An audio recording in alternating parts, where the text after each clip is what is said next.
Islam fixes a lot of the problems that men are currently facing. The problems we're discussing on this show, Islam fixes all of them, right? That's the first thing about Islam.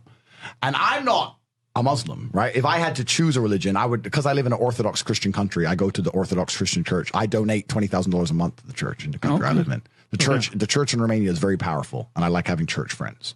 So I give them a lot of money, right? So I would guess I'm an Orthodox Christian. But if I had to bet on one religion as if I were betting on the stock market for the future, you have to bet on Islam. Because Muslims are intolerant. And I'm not saying that disrespectfully, because if you're tolerant of everything, then you stand for nothing. Facts. Christians are so tolerant now. You don't believe it. They have gay pastors that I'm not even anti-gay, but if the book says don't have, like, what do you believe in now? If you're tolerant of everything, you stand for nothing. I can walk through London with a T-shirt saying Jesus is gay, and nothing will happen to me. If I did the same thing with the Islamic prophet, I'd be dead before I got to the end of the street. Boom. That's how much they believe and respect. And I respect people who stick up for what they believe in. It's not even about me believing in it. I respect them because they believe and they will defend. Muslims are the only people who will defend their religion. They will defend their beliefs. They refuse to be mocked. They refuse to be insulted. And I respect that about them. I respect that. That's an amazing thing about them, right? And the third point is, and I've been all around the world, some of the best countries in the world today are the first world Muslim nations. Qatar, you can go to Qatar, you can fall asleep with $1 million on your lap in the middle of the street. Nothing's going to happen to you. Saudi Arabia as you well. You can go to Saudi, nothing will happen to you. You can go to Dubai, UAE, nothing's going to happen to you. They leave their cars parked with the keys inside. It's so safe. Wow. It's so safe. Women, everyone's married. Every woman obeys her husband. Every single woman has 4, 5, 6 kids.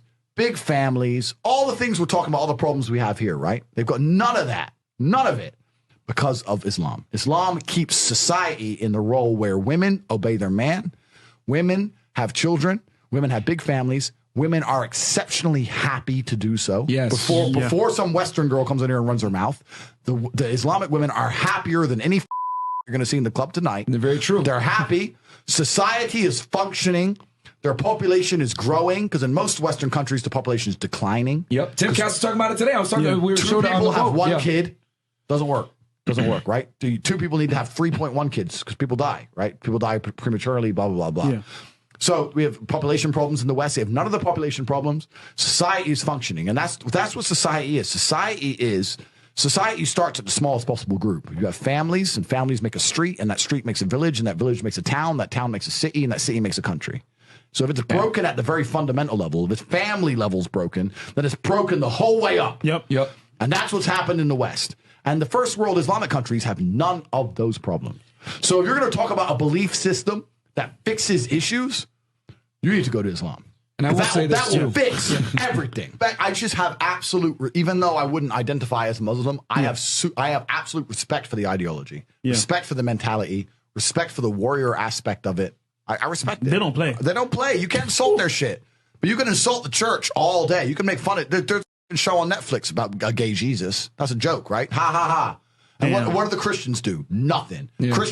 Christianity is a dead religion. If you're a Christian, and I'm saying this as a Christian myself, Christianity is a dead religion which is confined to the history books. It's dying out. Your own Pope. The Pope goes up there and talks LGBTQ shit now. That's crazy. It is over. You don't stand for anything. You don't believe in anything. You have no boundaries. You're walked on. You're mocked. The whole thing is a joke. Being a Christian now is nothing more than advertising you're a loser. It's a losing religion because you've lost to Islam.